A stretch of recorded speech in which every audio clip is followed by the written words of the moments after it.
भरत चरित्र। भरत जी का श्री राम को लौटाने वन जाना। प्रातःकाल राजप्रसाद के आंगन में सारा नगर उमड़ आया।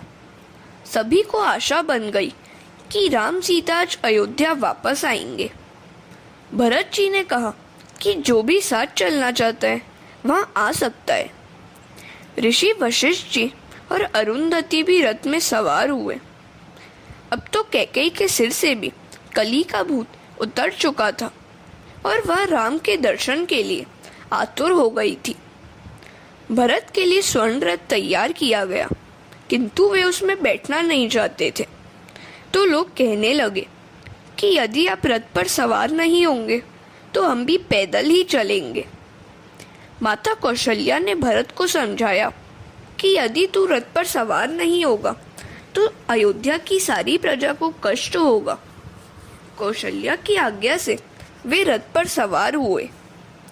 भरत जी आदि श्रृंगवेरपुर के निकट आए तो गुहक को सेवकों ने समाचार दिया कि भरत अपनी चतुरंगिणी सेना के साथ आ रहे हैं। गुहक ने सोचा कि भरत सेना के साथ राम लक्ष्मण के साथ युद्ध करने जा रहे हैं। अगर ऐसा नहीं है तो सेना को भी क्यों साथ लाए हैं? गुहक ने भील सेना को आज्ञा दी कि किसी को भी इस पार आने न दिया जाए। एक वृद्ध भील ने गुहक से कहा कि भरत शायद रामचंद्र जी को मनाने के लिए आ रहे हैं। गुहक ने सोचा कि यह भी संभावित है, जल्दी से झगड़ा करना ठीक नहीं है। वे अपने मंत्री के साथ भरत से मिलने आए। सबसे आगे महर्षि वशिष्ठ जी का रथ था। गुहक ने उनको साष्टांग प्रणाम किया। वशिष्ठ जी ने भरत से कहा कि भरत, राम का अंतरंग सेवक गुहक तुमसे मिलने आया है। भरत की दृष्टि निर्गुण है। उनको प्रसन्नता हुई कि बड़े भाई का सेवक मिलने के लिए आया है। भरत के मनोभाव की परीक्षा के लिए राजा गुहक अपने सात्विक, राजसिक और तामसिक तीनों प्रकार की भोजन सामग्री ले आए। कंदमूल सात्विक भोजन है, मिष्टान्न राजसी भोजन है और मांस मदिरा तामसिक। इन तीनों में से जिस पर भरत की दृष्टि सबसे पहले आकृष्ट होगी वही भाव भरत के मन में है, ऐसा समझूंगा। किंतु देखिए तो भरत ने इन तीनों में से एक पर भी दृष्टि नहीं डाली, क्योंकि वे तो निर्गुण हैं। मनुष्य के मन की परीक्षा आहार विहार से हो सकती है। भरत के मुख से तो बस राम नाम उच्चारित हो रहा था। गुहक को विश्वास हो गया कि भरत जी लड़ने नहीं, मिलने के लिए ही जा रहे हैं। राजा गुहक ने भीलों को आज्ञा दी कि अयोध्या की प्रजा का भली भांति स्वागत करो। भील लोग तरह तरह के फल और कंदमूल ले आए और स्वागत किया। भरत जी ने गंगा जी को प्रणाम करते हुए कहा, माता, आज मैं कुछ मांग रहा हूँ। जोरी पानी बर मांगऊँ एहू, सिए राम पद सहज सनेहू। मेरी यही भावना है, मुझे यही वरदान दो। मुझे रामचरण प्रेम का वरदान दो। उनकी प्रार्थना सुनकर गंगा जी ने ध्वनित किया, तुम चिंता न करो, सभी का कल्याण होगा। गुहक ने भरत को वह अशोक वृक्ष दिखाया जिसकी छाया में श्री राम ने विश्राम किया था। भरत ने उस वृक्ष को भी प्रणाम किया। श्री राम की दर्भ की सेज देखकर उनका हृदय भर आया। मेरी भाभी को कितना कष्ट भुगतना पड़ रहा है। कैकेयी, इन सभी कष्टों का कारण मैं ही हूँ। सारी रात सभी ने वहां विश्राम किया। हरे कृष्णा। प्रभात हुआ तो भरत जी कहने लगे कि इस स्थान से रामचंद्र जी पैदल ही आगे बढ़े थे, अतः मैं भी पैदल ही चलूंगा। सभी के रथ आगे ले लो। आगे आगे सभी रथ चलने लगे और पीछे पीछे भरत, शत्रुघ्न और गुहक राज पैदल चलने लगे। भरत की दशा करुणाजनक है। वे शत्रुघ्न के कंधे के सहारे हे राम बोलते हुए आगे बढ़ रहे हैं। धन्य है भरत को। पिताजी से प्राप्त राज्य को अस्वीकार किया और बड़े भाई को मनाने जा रहे हैं। भरत की भक्ति दास्य भक्ति है। उनके जैसा बड़भागी और कौन होगा। भरत जी को रामचंद्र जी सदा याद करते हैं। जग जपू राम, राम जपू जेही। स्वयं ईश्वर जिसका स्मरण करे उसकी भक्ति सच्ची भक्ति कहा जाएगी। जीव ईश्वर को याद करे यह तो सामान्य साहजिक बात हुई, किंतु स्वयं ईश्वर जिस जीव को याद करते हैं उसे धन्य है, उसकी भक्ति धन्य है। भरत जी के पाँव में चलते चलते छाले पड़ गए, किंतु वाहन में न बैठने की उन्होंने प्रतिज्ञा ली है। वे सब प्रयागराज आए। भरत जी ने प्रणाम करते हुए कहा, तीर्थराज, मैं और कुछ तो नहीं चाहता, मात्र एक ही मांग है मेरी। अर्थ न धर्म न काम रुचि, गति न चहूँ निर्बाण। जन्म जन्म रति राम पद, यह वरदान न आन। लोगों ने भरत जी से कहा कि मुनि भरद्वाज के आश्रम में भी जाना चाहिए। भरत ने कैकेयी से कहा, कैकेयी, तुमने मेरे मुख पर कालिमा पोत दी है, मैं संतों को अपना मुंह कैसे दिखाऊंगा। तीर्थ का नियम है कि जब तक वहाँ साधु संतों का संग न किया जाए तब तक तीर्थ यात्रा फलवती नहीं हो पाती। भरत जी भरद्वाज मुनि के आश्रम में आए। मुनि ने भरत जी से कहा कि शोक न करो, यह तो सब ईश्वर की ही लीला है। तुम तो बड़े भाग्यशाली हो। भगवान रामचंद्र तुम्हें प्रतिदिन याद करते हैं कि तुम जैसा कोई भाई नहीं है।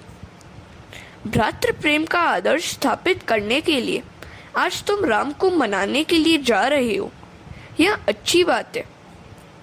सभी साधना का फल राम दर्शन है।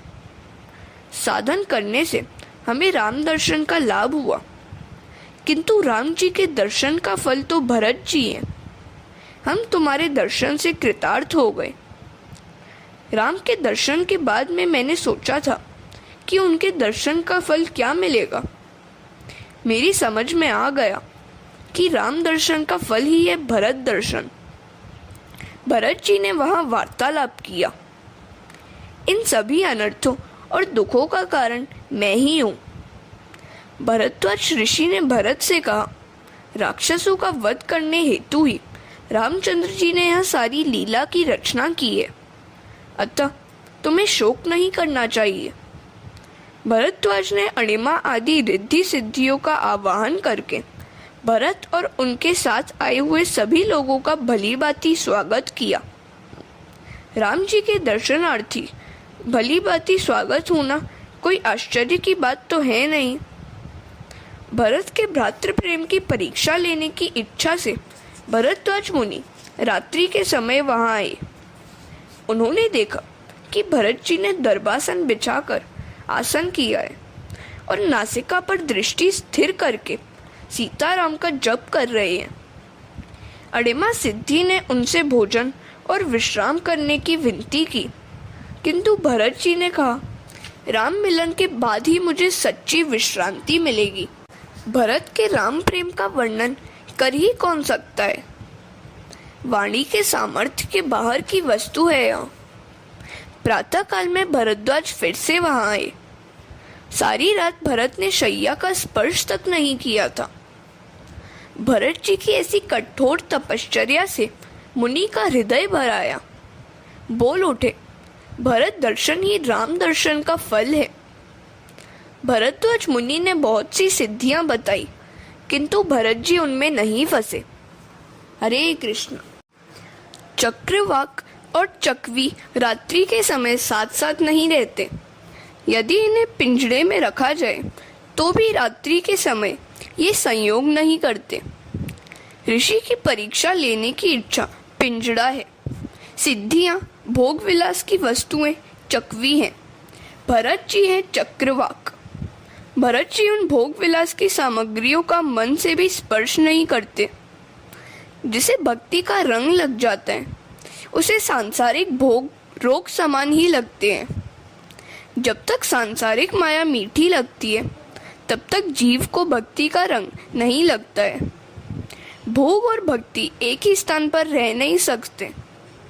लोग मानते हैं कि भक्ति करना बड़ा आसान है, किंतु भक्ति करना तो बड़ा ही कठिन काम है। यह 100 सिर का सौदा है, तभी नटवर से संबंध हो सकता है। जब तक मन संसार के किसी भी विषय सुख में फंसा हुआ है, भक्ति का रंग लग नहीं पाता। सांसारिक विषय सुखों का मन से भी त्याग करने पर ही भक्ति हो पाएगी। काम शब्द में 2 अर्थ हैं, 2 अक्षर हैं। क का अर्थ है सुख और आम का अर्थ है कच्चा, अर्थात काम का अर्थ है कच्चा सुख। काम सच्चा सुख नहीं है। काम को हृदय से निकाल बाहर कीजिए। हृदय के सिंहासन पर ठाकुर जी को पधराइए। एक सेठ का पुत्र वैश्या के चक्कर में फंसा हुआ था। सेठ ने उससे कहा, यदि तू इस कुसंग को छोड़ दे तो तेरा विवाह किसी अच्छी सी कन्या से हो पाएगा। पुत्र ने कहा, पिताजी, पहले मुझे वैसी कन्या मिलेगी तो बाद में मैं वैश्या को छोड़ दूंगा। पिता ने कहा, विचार तो कर, वैश्या का संग छोड़े बिना किसी अच्छे घराने की कन्या मिल ही कैसे सकती है। हमारी भी यही कथा है। हम विषय भोग का त्याग करने की इच्छा या प्रयत्न तो करते नहीं हैं और कहते हैं कि मुझे भक्ति से आनंद नहीं मिल पाता। आनंद मिले तो कैसे मिले? भोग बाधक नहीं है, किंतु भोगासक्ति बाधक है। भोग वासना में फंसा हुआ मन ईश्वर से दूर भागता है। भरत का त्याग अति उत्तम है। अष्ट सिद्धियां सेवा करने को तत्पर हैं, किंतु भरत उनकी ओर दृष्टि भी नहीं करते हैं। वैराग्य के बिना भक्ति रोती है। वैराग्य नहीं है तो भक्ति थोती है। भरत की तो एक ही इच्छा है, राम के दर्शन की। मोही लागी लगन हरि दर्शन की। यह भागवत कथा ज्ञान और वैराग्य को पुष्ट करने के लिए है। भरत सीताराम के बिना विकल है। भोग के अनेक पदार्थ अपने समक्ष है, किंतु उनका मन उनकी ओर जाता ही नहीं है। सभी भोग पदार्थ सुप्राप्य होने पर भी जिसका मन वहां जाता नहीं है, वही सच्चा वैष्णव है, वही सच्चा भक्त है। जन्म जन्म रति राम पद, यही वरदान न आन। भरत जी त्रिवेणी गंगा से भिक्षा मांग रहे हैं। मुझे और कोई इच्छा नहीं है। मैं मोक्ष नहीं मांगता। अर्थ, धर्म, काम की भी इच्छा नहीं है। अब तो मुझे राम दर्शन की ही इच्छा है। ज्ञानी पुरुष मुक्ति की इच्छा नहीं रखते। जो भक्ति रस में डूब गया है, उसे मोक्ष का आनंद तुच्छ लगता है। वेदांत कहता है, आत्मा तो सदा मुक्त ही है। उसकी और मुक्ति क्या है? भगवान मुक्ति तो देते हैं, किंतु भक्ति जल्दी नहीं देते। साधुगण भरत जी की प्रशंसा करते हैं।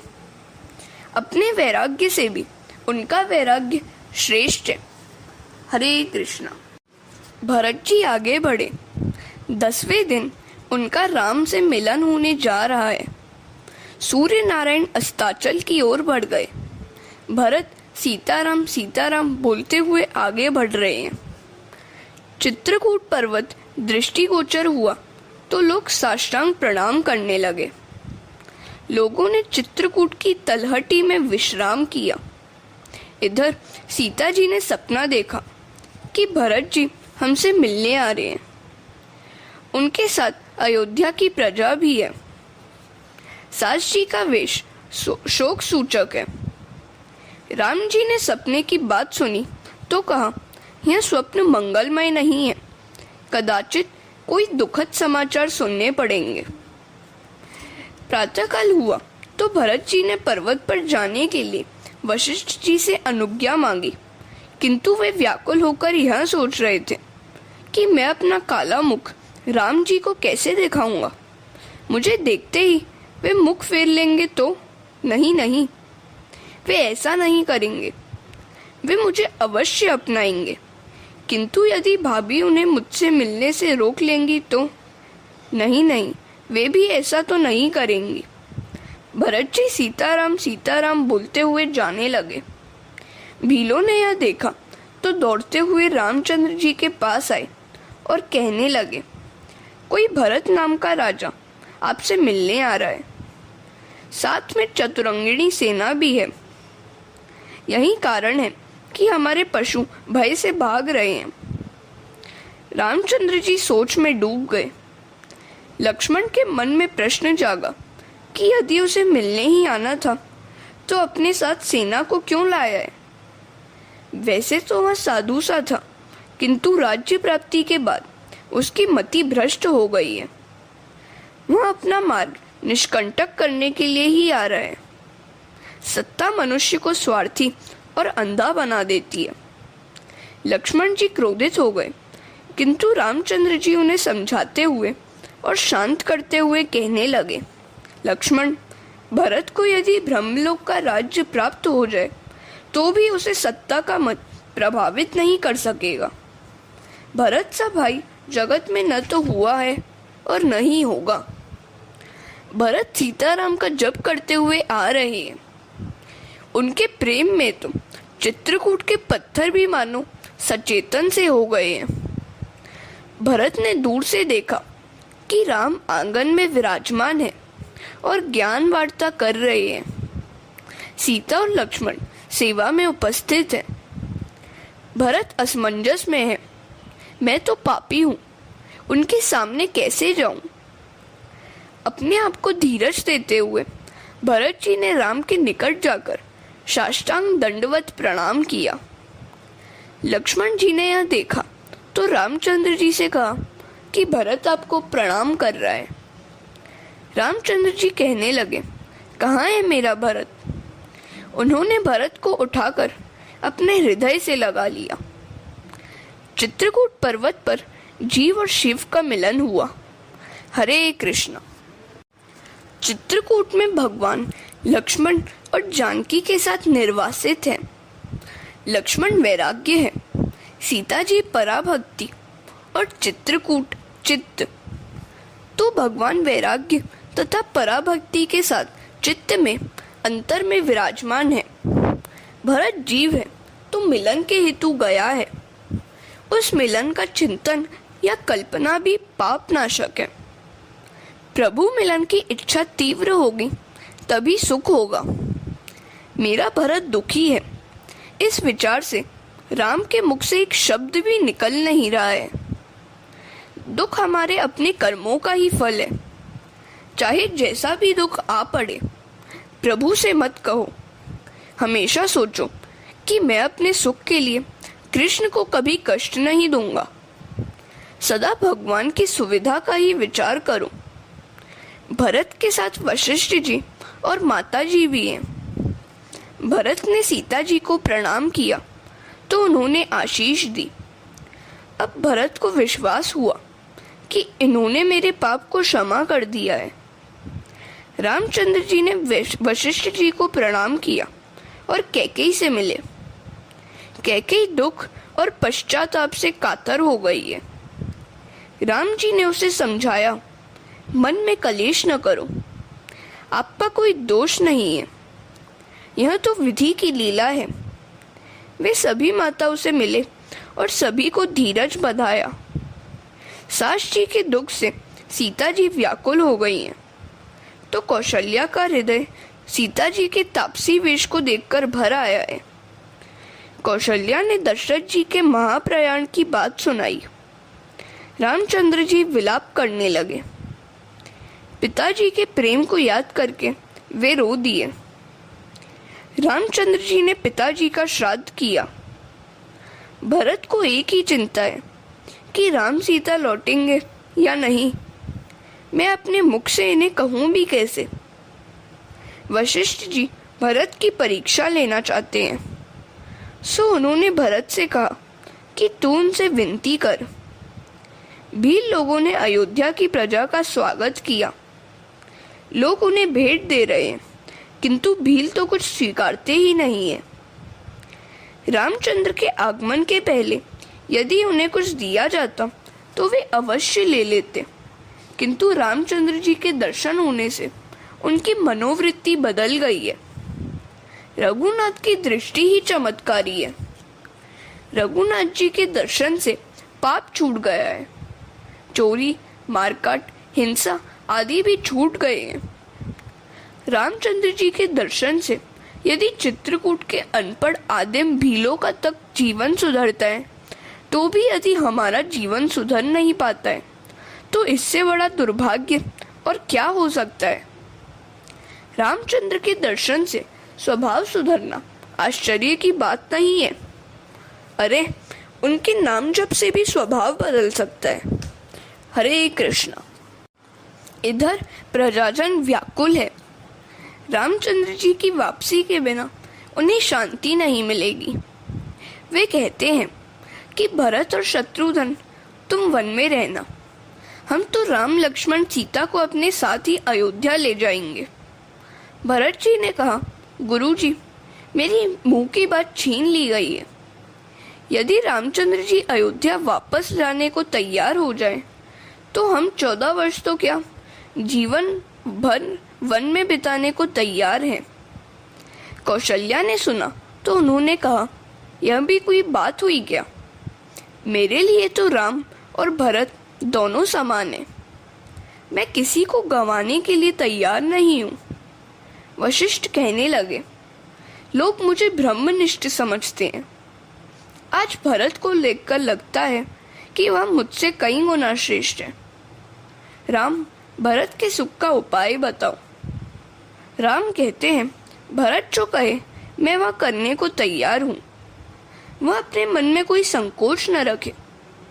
मैं उसे अप्रसन्न नहीं करूँगा। भरत को लगा कि बड़े भैया ने उसके सभी पाप क्षमा कर दिए। उन्होंने कभी मेरा दिल दुखाया नहीं है। भरत जी कहने लगे, मैं तो आपका सेवक हूँ। आपकी आज्ञा शिरोधार्य है। आपके राज्याभिषेक का सारा प्रबंध हम करके ही आए हैं। आपका ही राज तिलक किया जाए। अयोध्या वापस लौटकर आप सबको सनाथ कीजिए। राम, लक्ष्मण, सीता अयोध्या वापस लौटे और मैं और शत्रुघ्न के साथ वनवास करूंगा, या लक्ष्मण के साथ शत्रुघ्न को भी अयोध्या भेजिए और मुझे सेवा लाभ दीजिए, अथवा हम तीनों भाई वन में रहें और आप सीता जी के साथ अयोध्या जाएं। तो राम जी ने कहा, 14 वर्ष तो अभी पूरे हो जाएंगे। उसी समय राजा जनक जी का दूत भी वहां आया। प्रातःकाल महाराज जनक भी आ गए। उनका स्वागत किया गया। बहुत सी बातें भी हुई। अपनी पुत्री का तपस्विनी का वेश देखकर उनका हृदय भर आया। कौशल्या ने कहा, इस भरत को समझाइए, वह वन में 14 वर्ष कैसे रह सकेगा? वह राम विरह नहीं सह पाएगा। भरत को संतोष मिले ऐसा कुछ कीजिए। जनक जी ने कहा, वैसे तो मैं ब्रह्म ज्ञानी हूँ, फिर भी उसके प्रेम के आगे मेरी भी बुद्धि कुंठित हो गई है। मैं सीता जी को अपने साथ ले जाऊंगा। बेटी, तुमने तो दोनों कुल का उद्धार किया, दोनों कुलों को पवित्र कर दिया। सीता जी ने कहा, मेरे पति का वनवास मेरा भी तो वनवास है। पिताजी, मैं आपके साथ नहीं जा सकती। आप अधिक आग्रह न करें। अब अंतिम मिलन हुआ। भरत आज्ञा मांग रहे हैं। रामचंद्र जी ने कहा, भरत, मैंने आज तक कभी तेरा मन नहीं दुखाया, किंतु आज की बात कुछ और ही है। हम दोनों को ही पिताजी की आज्ञा का पालन करना है। एक आज्ञा का पालन मुझे करना है और दूसरी का तुम्हें। भरत जी ने कहा, नाथ, मैं अकेला कैसे जाऊंगा? मुझे कुछ अवलंबन दीजिए। हरे कृष्ण। सुमंत का अयोध्या वापस लौटना एवं दशरथ मरण। मंत्री सुमंत को अयोध्या वापस लौटने की आज्ञा दी। गुहक चित्रकूट से वापस आए तब तक सुमंत गंगा किनारे पर ही रह रहे थे। अयोध्या की प्रजा पूछेगी कि राम को कहाँ छोड़ा है, तो मैं क्या उत्तर दूंगा? राजा दशरथ भी तो प्राण त्याग कर ही देंगे।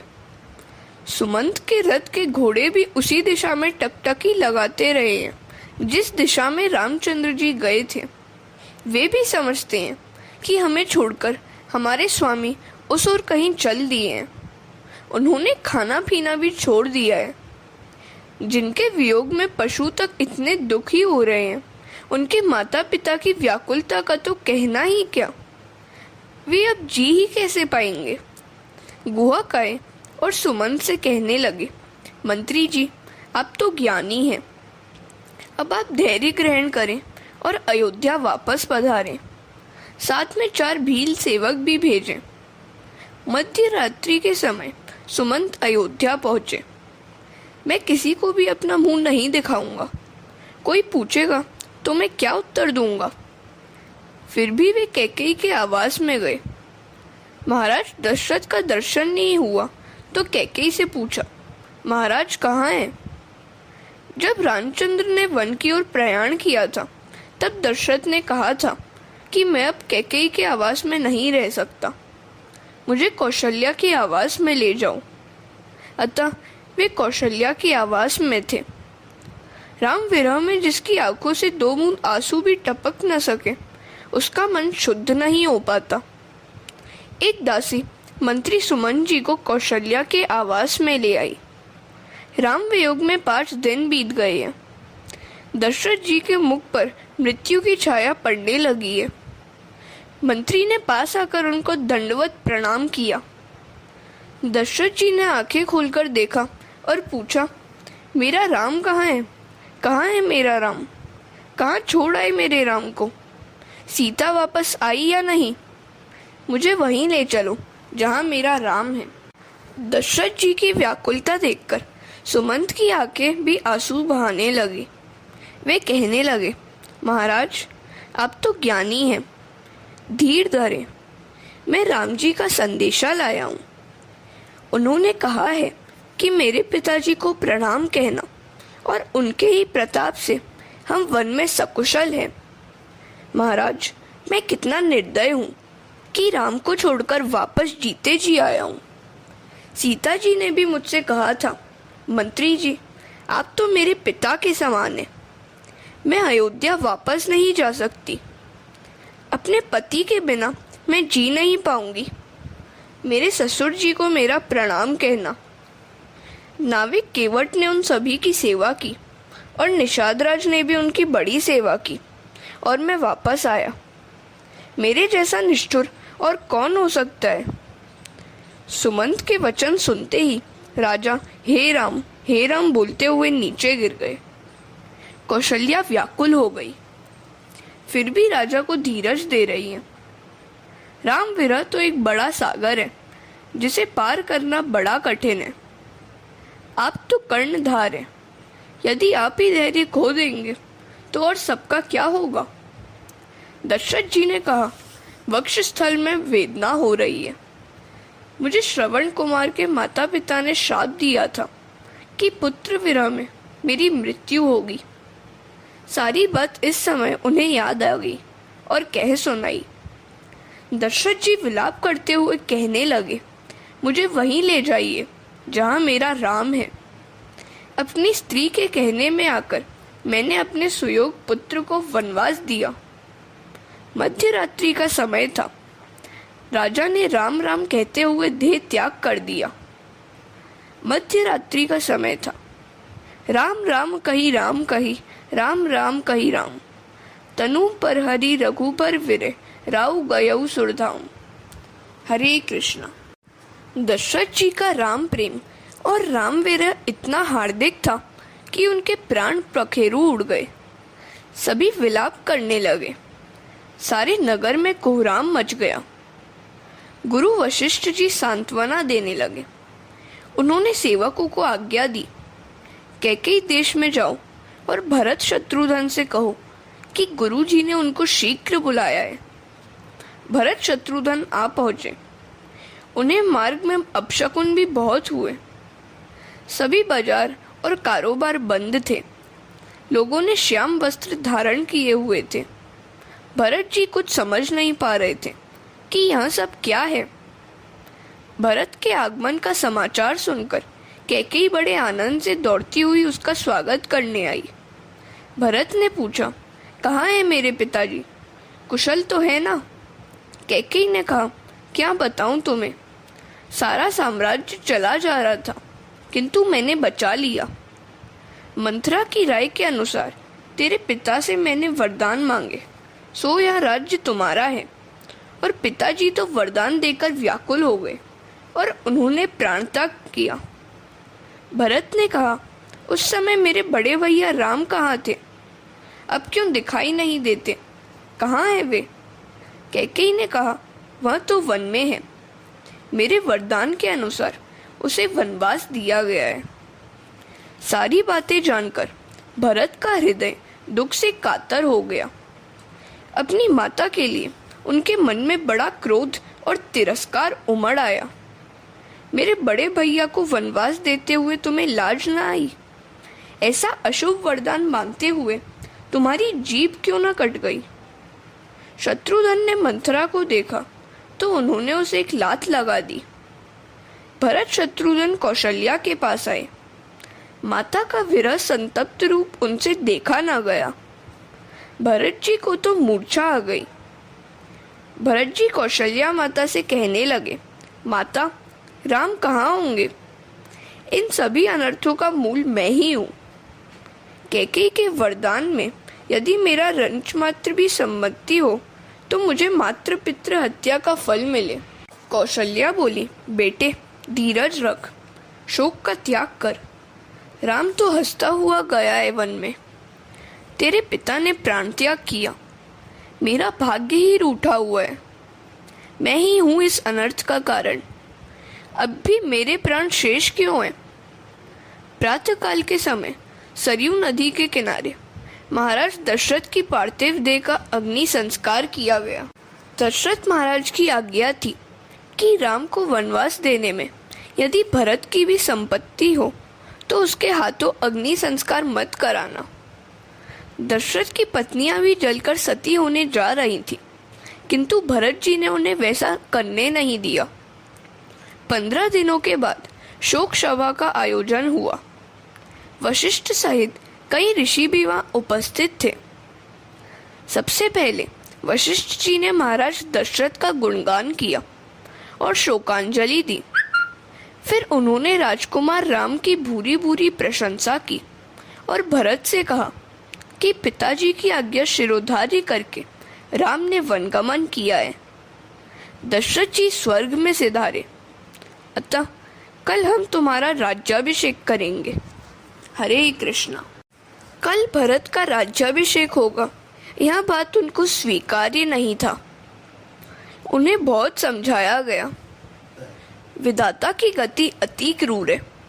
जिसे ब्राह्मण का शरीर मिला है, फिर भी जो वेद शास्त्र जानता नहीं हो और अपने धर्म को छोड़कर विषय भोग में ही लीन रहता हो, उसका शोक करना चाहिए।